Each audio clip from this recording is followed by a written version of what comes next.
Assalomu alaykum va rahmatullohi va barakatuh. Xudo yaxshimi? Alloh salomat qilsin.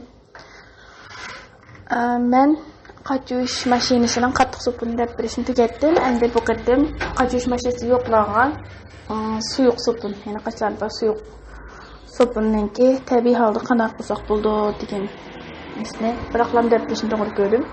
Ishlatib beqinglar. Birinchidan bir qachimizning ichiga karbonat dökümüz, karbonatni bilisizlar, suda.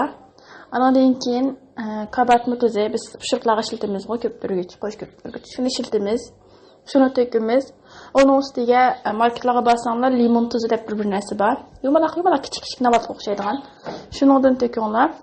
Dökkandan keyin onun ustiga limon siqinglar, limonning suyini siqinglar. Ondan keyin azroq aqaç quyib, tez aralashtirib, shu limon tuzu erigicha, limon tuzini keyin azroq qaynaq suv qo'ysanglar bo'ldi. Limon tuzu erimisi bo'lmaydi chunki qattiq bir narsa.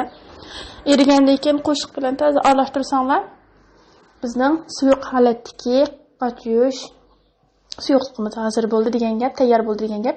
Mashina biz bulutga surkab turib qachilarimiz yumshoq bo'ldi.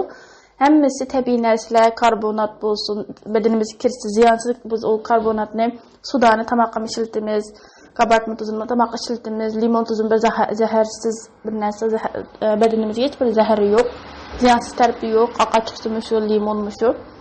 Ham limon yaxshisi yog'li qachilarimiz o'z faqat aqachiqsimi shundoq